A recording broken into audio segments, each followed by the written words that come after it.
Saludos a todos. Bienvenidos a este momento de reflexión y adoración. Y recordamos que Dios es maravilloso. Él nos da a su Hijo unigénito para darnos la salvación por la fe. Comenzamos este culto familiar en el nombre del Padre, y del Hijo, y del Espíritu Santo. Un Dios por los siglos de los siglos. Amén. Les invito a que juntos podamos confesar nuestros pecados a Dios, así como lo tendremos proyectado.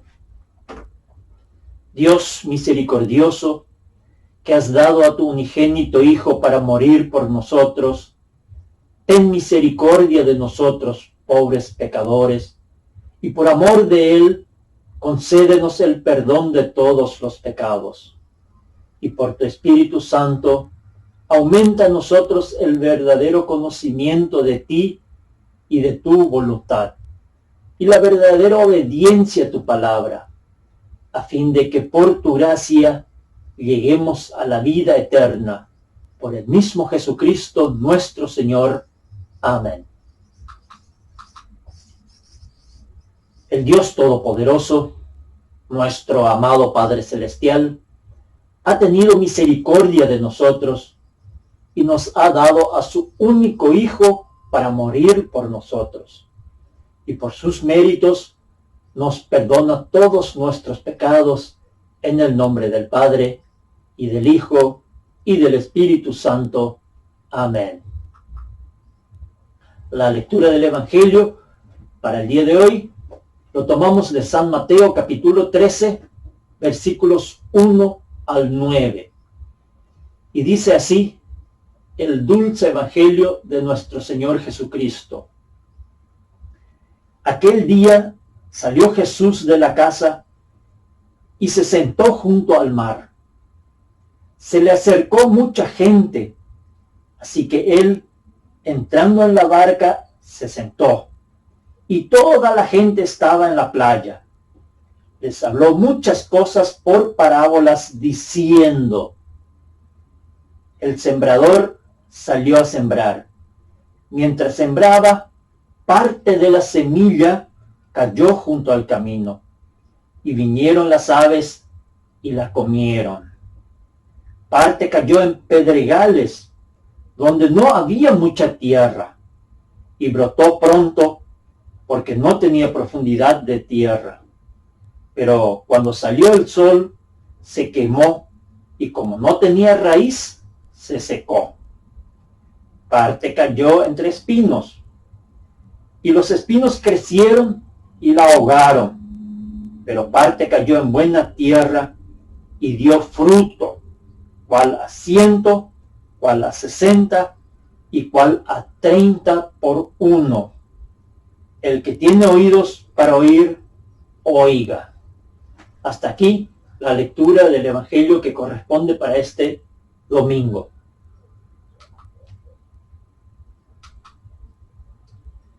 Queridos hermanos, queridas hermanas, yo tengo amigos agricultores que me han contado sobre una tecnología increíble que ahora está disponible en los equipos agrícolas. En esencia, mucha de la maquinaria puede conducirse sola. El equipo de cosecha puede monitorear el rendimiento a medida que avanza por el campo. A su vez, otros equipos pueden usar esos datos de rendimiento para medir los fertilizantes y otros productos químicos en cantidades precisas para producir el mejor rendimiento en el próximo cultivo. El objetivo de esta tecnología es que el agricultor haga lo que todas las empresas quieren hacer: obtener el mejor retorno de inversión. El agricultor desea invertir en semillas, equipos, fertilizantes y otros productos químicos para obtener un resultado rentable. Por otro lado, no desea desperdiciar su inversión. Los agricultores del primer siglo en Israel no tenían toda la tecnología que nosotros tenemos hoy, pero aún así aprovechaban al máximo su inversión. Se aseguraban de que toda la semilla que sembraban cayera en buena tierra. Evitaban arrojar semillas en caminos abarrotados, terrenos rocosos o espinosos. Querían toda la semilla para producir una buena cosecha. Hoy, en la lectura bíblica, escuchamos a Jesús contar una parábola sobre un sembrador diferente. Las personas que escucharon a Jesús contar la parábola dirían que el sembrador fue muy desubicado. Algunas semillas cayeron a lo largo del camino, otras cayeron en el suelo rocoso y otras semillas cayeron entre las espinas. Este sembrador está sembrando la semilla en todas partes. Más tarde, Jesús llevó a los discípulos a un lado y les explicó esta parábola. La semilla es la palabra de Dios. El sembrador descuidado indica la generosidad de Dios y su misericordia. La proclamación de la palabra de Dios es para todas las personas en todos los lugares y tiempos.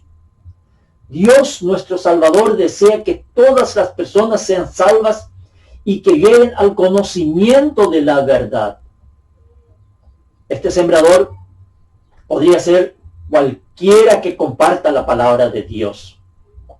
Podría ser un apóstol, un profeta, un pastor, un maestro, un jefe de familia o incluso un amigo que comparta la palabra de Dios con otro.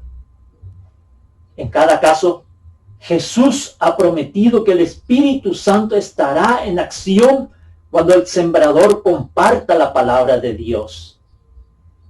La enseñanza de la parábola es que aquellos que proclaman la palabra de Dios son generosos con ella. Siembran la palabra de Dios en todas partes. Sin embargo, diferentes personas responden de manera diferente cuando escuchan la palabra de Dios. Esa es la ilustración principal de la parábola. Jesús dividió la respuesta en 4 categorías diferentes: el camino transitado, el terreno rocoso, el terreno espinoso y la buena tierra. Jesús comenzó con aquellos que simplemente rechazan la palabra. Él dijo: cuando alguien escucha la palabra del reino y no la comprende, el maligno viene y arrebata lo que se ha sembrado en su corazón. Esto es lo que se sembró a lo largo del camino. Aunque Dios quiere salvar a todos, hay quienes rechazan la palabra de Dios y se resisten al Espíritu Santo. Permanecen en la incredulidad y bajo el juicio de Dios por su propia culpa. Finalmente, Dios permite que el diablo les quite la palabra, porque han endurecido su corazón contra la obra del Espíritu Santo al simplemente negarse a creer. Así, el suelo endurecido del camino nos recuerda que hay una verdadera batalla por la vida de hombres, mujeres y niños. Satanás se ocupa de quitarnos la palabra del reino. Esta fue su estrategia al principio. Ahora la serpiente era más astuta que cualquier otra bestia del campo que el Señor había hecho. Y él le dijo a la mujer: ¿Dios realmente dijo no comerás de ningún árbol en el jardín? ¿Recuerdan Génesis 3:1? Las primeras palabras del maligno a Eva reemplazaron la palabra de Dios con la duda. Ya estaba viniendo el maligno y arrebatando la palabra que se sembró en el corazón de Eva. El suelo endurecido y los pájaros representan al diablo arrebatando la palabra y quitándonosla. Luego está el suelo rocoso. Al principio, el efecto de la palabra en el suelo rocoso parece esperanzador, pero luego ocurre una tragedia. Jesús también dijo, en cuanto a lo que se sembró en terreno rocoso, este es el que escucha la palabra y la recibe inmediatamente con alegría. Sin embargo, no tiene raíces en sí mismo, pero permanece por un tiempo, y cuando surge la tribulación o la persecución a causa de la palabra, inmediatamente se cae. Aquí la semilla produce resultados por un tiempo. Este tipo de personas recibe la palabra con alegría, se une a una congregación local, incluso puede volverse bastante activo, pero entonces aparece algo para probar la fe y él se cae. El suelo rocoso realmente a mí me molesta, porque he visto a iglesias promover el suelo rocoso. Muy a menudo, la razón por la cual muchos asisten a la iglesia no tienen raíces profundas en la palabra. Es que los líderes de la iglesia no brindan oportunidades para que crezcan esas raíces. Muchas congregaciones han crecido al enfocarse en el marketing, en la diversión, en el entretenimiento.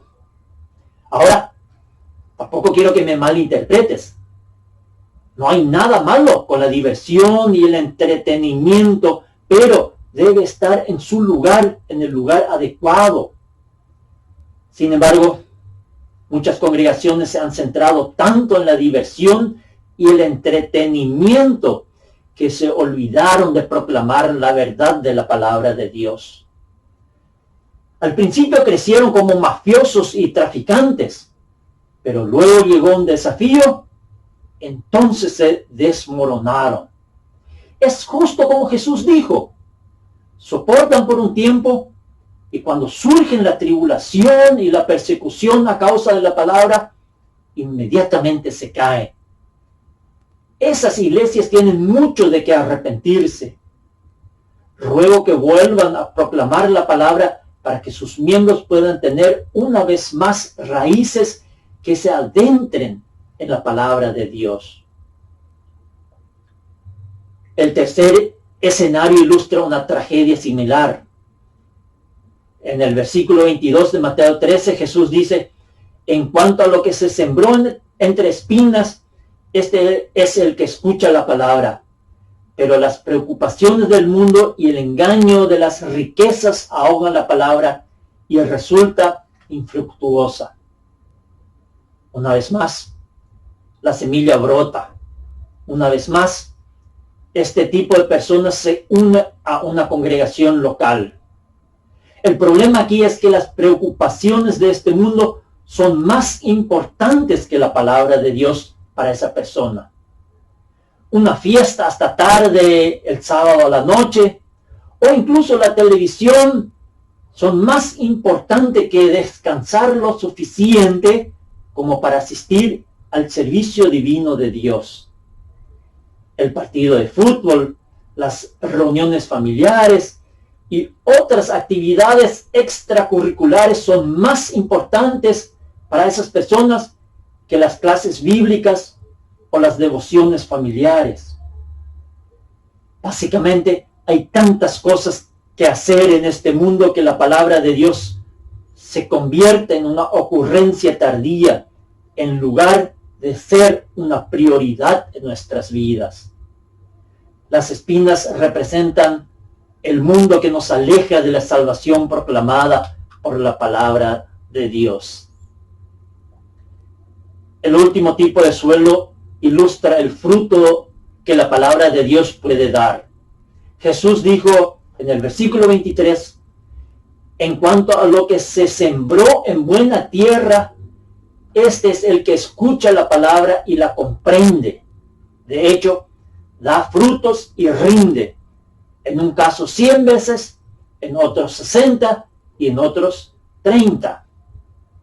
Esta vez, las raíces de la palabra de Dios son profundas, prosperan y producen una cosecha. De hecho, los números que Jesús usó son rendimientos milagrosos para ese tiempo y lugar. Sin embargo, tenga en cuenta que incluso la buena tierra está muerta hasta que la palabra de Dios arraigue en ella. El poder viene de Dios y Él usa su palabra para distribuir ese poder. Dios obra en nosotros mientras leemos y escuchamos la palabra. Nos trae a su familia, ya que esa palabra se combina con el agua del santo bautismo para unirnos a Cristo en su crucifixión. Dios sostiene y fortalece nuestra fe con la palabra combinada con el pan y el vino cuando se nos ofrece su cuerpo y sangre. Estos son los medios de gracia por los cuales Dios obra el poder de su palabra en nosotros. Cuando las raíces de la palabra del reino corren profundamente en nosotros, vemos que toda la escritura nos señala la salvación que tenemos en Jesucristo. La palabra del reino revela la vida santa del Salvador, una vida que Él vivió en nuestro lugar porque no podemos guardar la ley de Dios. La palabra del reino revela la santa muerte de nuestro Salvador, una muerte que satisface la justicia santa y justa de Dios contra nuestro pecado. La palabra del reino revela la resurrección del Salvador, una resurrección que nos asegura que la vida santa y la muerte inocente de Jesús fueron aceptadas como pago total por todos nuestros pecados. Amén. Que la paz de Dios, que está sobre todo entendimiento, guarde vuestros corazones y vuestras mentes en Cristo Jesús. Amén. En respeto y reverencia a nuestro Dios, nos inclinamos para orar. Querido Dios y Padre, estamos agradecidos cuando nos enseñas a ser hospitalarios y acogedores. Hay muchos momentos en que nos alejamos de ti y nos olvidamos de tus mandamientos, buscando solo lo que queremos. Te pedimos, Señor, que no nos abandones. Permítanos encontrar nuestro consuelo en ti. Queremos recordar este inmenso amor que tienes por nosotros, cuando damos gracias porque nuevamente nos podemos alimentar de tu palabra para fortalecer nuestra fe. Con la certeza de un padre que escucha a sus amados hijos, venimos a ti con nuestras súplicas e interacciones. Especialmente te pedimos que nos protejas de todo mal y peligro y que nos enseñes a sembrar la semilla. Señor, gracias por la habilidad de aprender y razonar. Ayúdanos a ver tu presencia y tus bondades que se renuevan cada día para nosotros. Sobre todo, Señor, permite que nuestra mente descanse en la seguridad de tu palabra. Ayúdanos a enriquecer las vidas de otros con el testimonio de tu amor y perdón. Ayúdanos también a aprender del conocimiento profundo de tu palabra, a la cual nos has guiado con tu Espíritu. Por Jesucristo nuestro Señor. Amén. Reciban la bendición del Señor. El Señor te bendiga y te guarde. Que el Señor haga resplandecer su rostro sobre ti y tenga misericordia de ti. Que el Señor levante su rostro sobre ti y te dé paz. Amén.